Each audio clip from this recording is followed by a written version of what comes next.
Bom, pessoal, vamos de BTC no fim de tarde desse sábado, 1º de fevereiro, agora na Espanha, 21h04, no Brasil, 17h04. Gente, a BTC não mostrou força para romper nessa queda a mediana do canal de Keltner, né? Vocês vejam que mesmo que ela perdesse a mediana, iria encontrar logo abaixo, no patamar de 100 e 900, a própria extensão dessa LTA, linkando todos os fundos ascendentes, ou seja, segue plenamente vigente a nossa canaleta virtual de alta. Se a gente diminuir o time frame para 15 minutos, vocês vejam que a gente mal conseguiu ostentar uma banda de volatilidade que avançasse para baixo da base da banda de volatilidade de ontem, ou seja, a nossa banda de volatilidade de hoje está fortemente engolfada pela de ontem. Isso é mais um sinal forte de fundo, um outro sinal forte de que a gente talvez não vai estressar um patamar muito mais abaixo do que esse. É o fato da gente ter repetido o padrão da última acumulação, qual seja, a gente na última acumulação acabou tendo uma grande dificuldade de romper essa faixa resistencial. Ó, testamos uma, testamos duas, testamos três, aí na quarta tentativa rompeu essa LTB que estava linkando todos esses topos descendentes. E aí, depois da fuga ascendente, a BTC foi testar como suporte a antiga resistência, deu uma dupla garfada na extensão dessa LTB e agora a gente está promovendo o mesmo padrão.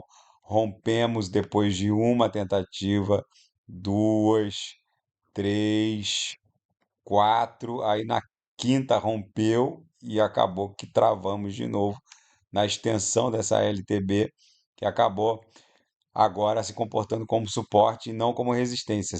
Vocês vejam o seguinte: tem muita gente, principalmente esses supostos cripto-influencers, que, na minha opinião, eles revelam uma brutal desonestidade intelectual, não há outra expressão, porque o sujeito que, diante de uma sequência brutal dessa aqui, de fundos ascendentes e topos ascendentes, ou seja, a BTC basicamente, desde que ela se livrou daquela acumulação de novembro de 24, qual foi quando o Trump foi eleito, que a BTC basicamente iniciou a sua tração parabólica, desde aquela acumulação. Na verdade, o grande rompimento aconteceu um pouquinho antes da eleição do Trump. O Trump foi eleito dia 6 de novembro, foi um pouquinho antes, foi no dia 31 de outubro, em que a BTC fez a máxima ali no patamar de 73 e pouquinho,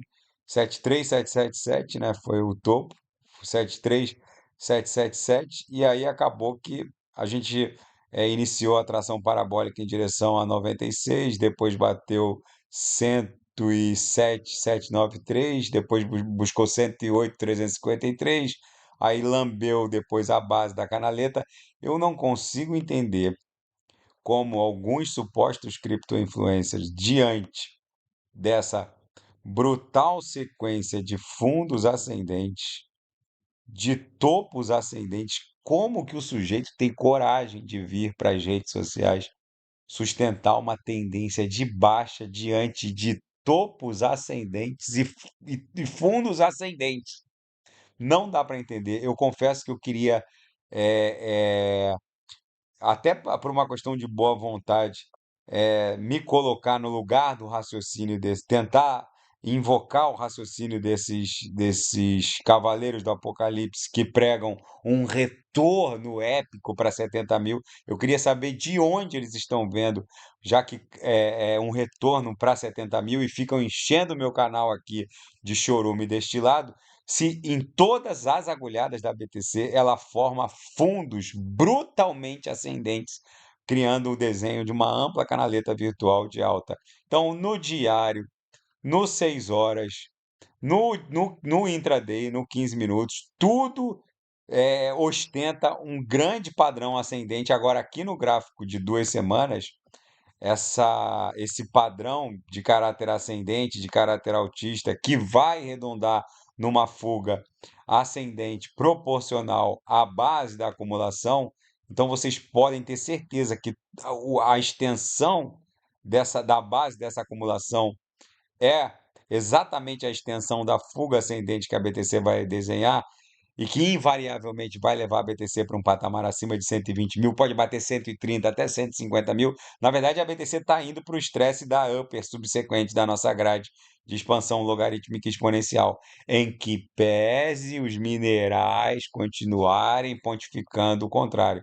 Por isso eu repito para os senhores, o que vem por aí não tem precedente. Vocês viram nessa crise da DeepSeek que o grande gargalo, agora que até a Casa Branca resolveu investigar como a DeepSeek teria adquirido a sua força computacional instalada, estão falando que ela comprou meio bilhão de semicondutores da NVIDIA. Vocês viram na crise da DeepSeek que o grande gargalo para que outras interfaces de AI comecem a se espraiar pelo mundo, principalmente advindas de China e Índia, que são a outras duas potências tecnológicas que podem alterar o centro gravitacional dessa corrida maluca por AI.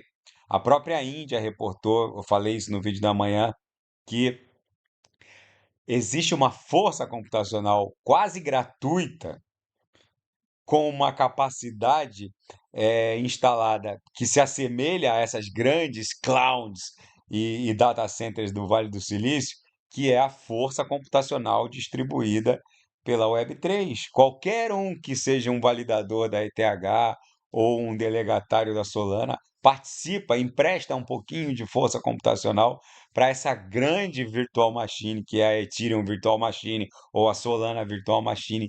Eu volto a insistir com os senhores. Não esperem o mercado TradeFi, Wall Street, reprecificar a Web3. Porque quando Wall Street der por si, no sentido de que essa grande força computacional distribuída, que é a Web3, em que cada um empresta um pouquinho da sua própria força computacional para construir uma grande máquina virtual, com uma força distribuída, quando Wall Street der por si, no sentido de que a próxima fronteira para a AI é fazer uso dessa grande força computacional distribuída, e vocês viram na confusão da DeepSeek que o grande gargalo para que outras potências entrem na corrida maluca da AI é a força computacional instalada. Quando o mercado der por si, eu espero sinceramente que vocês já estejam embarcados.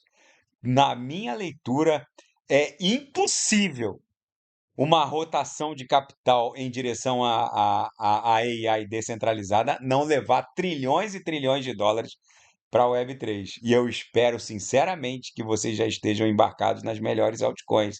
Então, quem não sabe o que comprar, é só clicar no link abaixo, Gemas Altcoin Alert.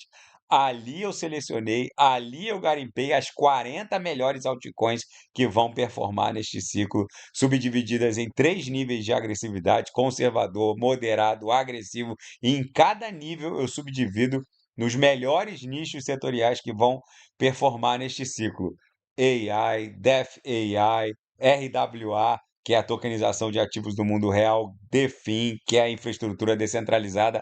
O Larry Fink deu uma entrevista semana passada dizendo que só a BlackRock vai tokenizar na rede ETH 5 trilhões de dólares em títulos do mercado obrigacionista norte-americanos, Treasuries, Bonds, T-bills, só a BlackRock. E ele acha que até o final de 2026, mais de 17 trilhões de dólares já estarão tokenizados na Web3, rodando 24 horas por dia, 7 dias por semana, como ações de NVIDIA, Apple, Microsoft. Aí depois, um monte de mineral. Renato, da onde vai sair a liquidez de tá? Tem dezenas de trilhões para serem aportados na Web3 e o povo continua me perguntando: da onde vai sair a liquidez para levar a Solana para meio tri, para um tri? Fiquem raciocinando como minerais para ver onde é que vocês vão parar. Vocês precisam despoluir o TikTok de vocês, vocês precisam despoluir as redes sociais de vocês, senão vocês vão ser alijados desse mundo. cripto, porque isso aqui é coisa para profissional. Não há nenhuma outra maneira de vencer esse jogo senão pelo controle do percentual de stablecoins que a gente tem na própria carteira com base na dominância. O que tem de gente, quem estiver embarcado vai ficar milionário, será cunhado milionário nesse ciclo. Agora, 90% de todos que ficarão milionários nesse ciclo, mais de 90%, vai ficar rico só na tela. Por que que eu falo isso? Porque a maioria não vai ter coragem de se divorciar dos seus ativos. Eu já fiz esse divórcio. Foi duro, foi duro. Eu comprei as minhas ETHs a 14, uma média de 14, 13, US$ 14 no ciclo de 2016, 2017, que acabou desenhando do topo para algumas altcoins em janeiro de 18. Foi muito difícil eu vender as minhas ETHs ali acima de US$ 700, porque eu tinha feito uma projeção no sentido de que era muito difícil a ETH ultrapassar o valor de 0,1 BTC. Então, eu estava fazendo uma projeção cotando as ETHs em BTC. Então, voltando lá para 2017, vamos voltar aqui só para vocês entenderem o que eu estou falando. Eu achava, nas minhas projeções, era virtualmente impossível que a ETH alcançasse mais de 0,1 BTC. E, para minha surpresa, a ETH chegou a bater 0,15 BTC. O que que aconteceu? Eu vendi as minhas ETHs a um preço médio de US$ 700, só que a BTC continuou subindo, bateu US$ 20.000 e a ETH foi a 0,15 BTC. Então, além de eu ter eh, feito um divórcio, além de eu ter feito um divórcio muito difícil, porque eu fiz o meu dever de casa, foi esse bull run que me trouxe para a Europa. Eu ainda vi a ETH subindo, subindo, subindo. Basicamente bateu no dobro em dólar, né? Se a gente colocar o preço em dólar, a ETH chegou a US$ 1.440. E o que que aconteceu? Eu cometi a burrada de tentar recuperar o que eu deixei de ganhar na ETH em outras altcoins, ó. Aqui, ó, chegou a bater US$ 1.440, ó. Foi o topo da ETH.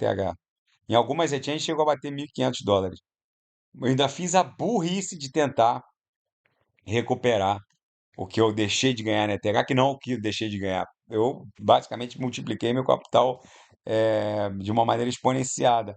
Mas aí eu aprendi uma dura lição que eu repasso para os senhores de graça.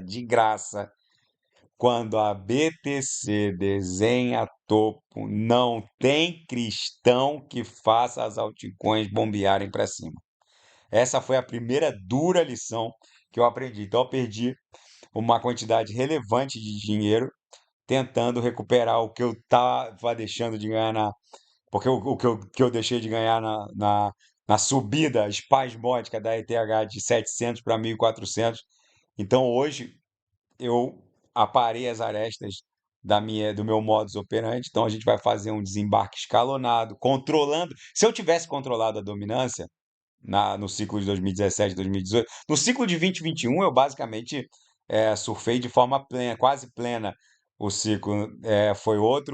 Foi um life change em cima de um outro life change na minha vida, mas agora eu tô com as arestas muito mais afiadas, aparadas para repassar para os senhores. Quem estiver no Gemas comigo, basicamente vai desembarcar juntos. Então, o que a gente precisa fazer? Controlar o percentual de stablecoins na própria carteira. Como é que se faz isso, Renato? Então, se a dominância quebrar esses topos aqui, ó, dessa congestão que basicamente desenhou o topo de 99% das altcoins no ciclo passado, então se a dominância perder 46%, 30% do nosso portfólio já tem que estar necessariamente em stablecoins. Não tem discussão, porque não brinquem com isso. A BTC, ela suga toda a liquidez do mundo cripto de volta para ela. E isso acontece também de forma espasmódica. Vocês não brinquem com isso. Quando a BTC começou a desenhar os primeiros corpos reais compradores aqui, ó, Solana desabou de 260 para menos de US$ 100. Quando a dominância voltou para 47, 48, 50%, pronto. Solana já tinha caído de 264 para 70. É assim, meus amigos. É assim. E com a dispersão vai ser mais dramático. Então, não brinquem com isso. Muita gente vai ficar milionária só na tela, porque não vai fazer um desembarque escalonado como eu estou preconizando aqui. O que eu estou preconizando aqui agora para os senhores é coisa de profissional, gente. Esse ensinamento que eu estou repassando para os senhores de graça não tem preço. Vou repetir, o controle do percentual de stablecoins na própria carteira, com base nesse indicador de pressão do fluxo de liquidez em direção às altcoins e saindo das altcoins, não, isso aqui, gente, é um controle de voo. Isso aqui é um controle de voo. Eu estou repassando esse conhecimento monstruoso para os senhores de graça. Na Seara Fática, a Uniswap V4 entrou no ar, gente. Para quem está chegando agora no mundo cripto, a maioria dos subprotozoários que chegam agora no mundo cripto, eles não fazem nem ideia do que é a Uniswap. Para vocês terem uma ideia, a Uniswap, ela criou o conceito de LP tokens, os tais dos tokens que criaram as pools de liquidez, os tal dos liquid pool tokens. Eles criaram o conceito de LP tokens. Eles criaram, porque como a ETH era e ainda é o gás da rede ETH, o começo foi muito difícil. Eu peguei a Uniswap V1, então eles precisaram embrulhar, porque como a ETH era o gás da rede, para você criar o conceito de LP token, que é um token ERC20 contra outro token ERC20, gerando liquidez um contra o outro, então o par SHIB, do Shiba Token, o par SHIB barra ETH, o par é, Doge barra ETH, ou par Dog to the Moon barra ETH, eles precisavam embrulhar a ETH. Por quê? Como a ETH era o gás da rede, não era possível criar um pool, um LP token tendo ETH como par nativo, usando a ETH nativa. Eles criaram o conceito de embrulho da ETH, que foi replicado por todas as outras, por todos os, por todas as outras grandes soluções de camada 1. Aí a BNB teve que embrulhar também, a Rapid BNB.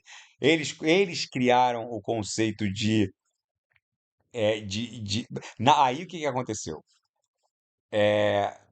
Na V2, eles começaram a ensaiar o conceito de piscinas múltiplas.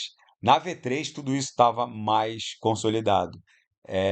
Piscinas múltiplas com até três pares. Então agora é normal ter piscina de Doge barra USDT, USDC e PYUSD. Já tem DeFi que tem piscina tripla. Só que agora na V4 os caras esculacharam. Agora já vai ser possível criar par com o gás nativo das redes, principalmente da rede Ethereum. Agora os caras avacalharam. As pools são totalmente customizáveis, porque se você. Vou dar um exemplo, né, só para vocês entenderem o que está rolando. Agora estão surgindo várias startups, o mercado financeiro está chegando, então você agora pode criar uma piscina um LP token que persiga em tempo real e de forma automática, como um agente de AI, usando um Oracle, tipo a Chainlink, para perseguir a cotação de BRL, de USDT em BRL. Então, se o sujeito às vezes quer lançar uma, uma stablecoin pareada 1 para 1 contra o real, e criar uma pool de liquidez numa Uniswap V4, isso já é possível, porque agora você pode perseguir em tempo real, usando um Oracle, a cotação desse BRL, desse BRL contra o SDT, contra o SDC. Então vai estar lá, o SDT em tempo real, é igual a 5,97 BRL ou BRLT ou BRLC, a stablecoin em que embrulhou o real brasileiro.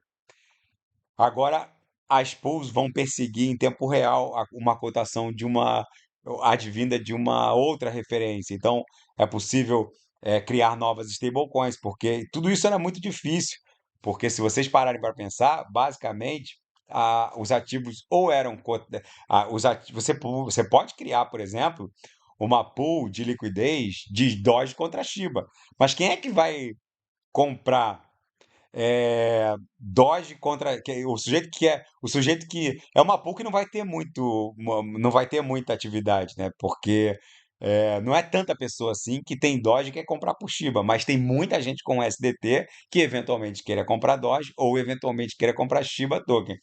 Então agora tudo isso vai ser possível. Você vai poder trocar uma moeda de pouca liquidez, um token recém-lançado, que não tem muito interesse do mercado amplo, direto para um outro token sem gastar aquela fortuna de gás. Então, mesmo que não exista esse par, estou dando um exemplo assim dramático, né? Doge, Shiba, você basicamente gastaria o mesmo gás que eventualmente você deveria gastar se houvesse essa pool Dodge Shiba. Então, basicamente, se você tem o USDT, ou se você tem Dodge, você não precisa trocar por USDT para depois comprar Shiba. Você pode fazer direto gastando a mesma quantidade de gás. Ou seja, agora eles avacalharam, eles estão muito, mas muito na frente de qualquer outro protocolo de finanças descentralizado, eles realmente são o divisor de águas no mundo das DeFi. Ainda na seara fática, Singapura agora promete ajudar os Estados Unidos a investigar vendas de semicondutores da Nvidia para China. Essa confusão não vai terminar tão cedo. E o Canadá deve lançar o primeiro ETF de XRP no mercado à vista canadense, TradeFi, antes mesmo dos Estados Unidos.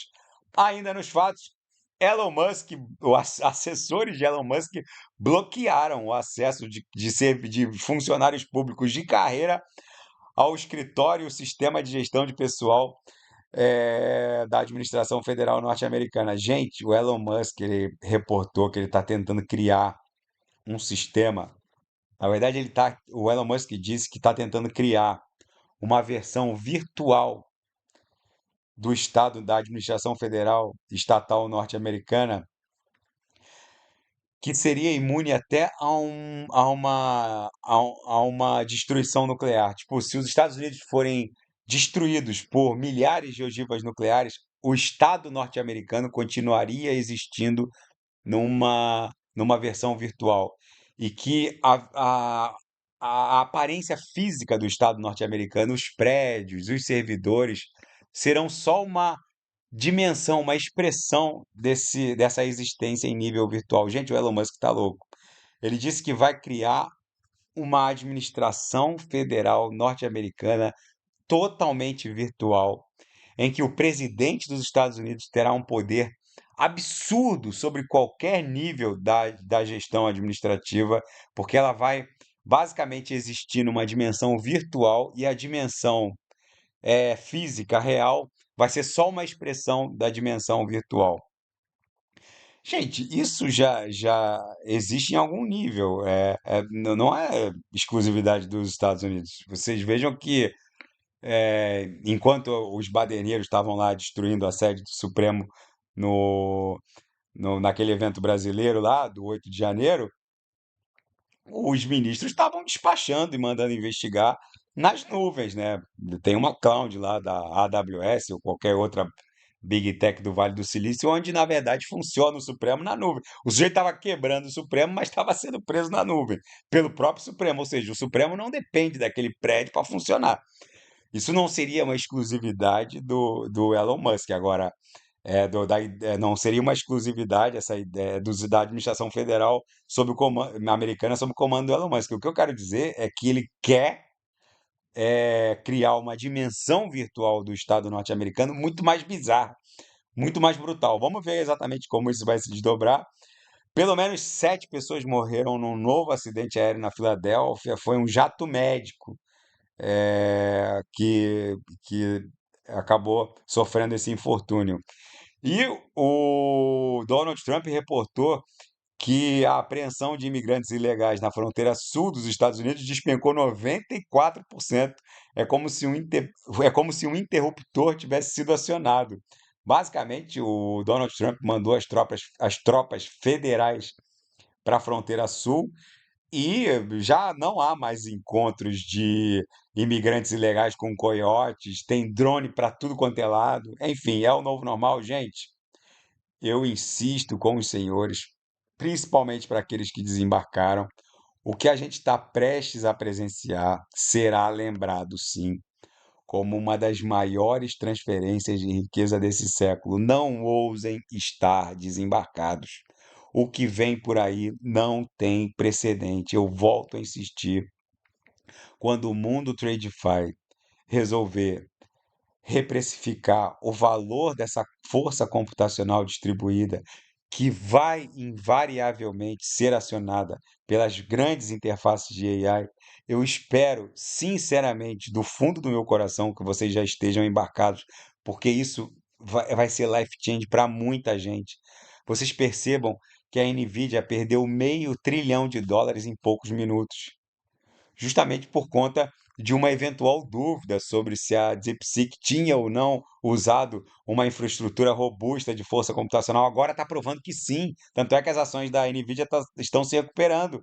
Ou seja, eles teriam comprado por interpostas pessoas ou entidades meio bilhão de semicondutores da Nvidia. Então a história não é muito como a DeepSeek contou. Eles precisaram sim de uma força computacional instalada brutal.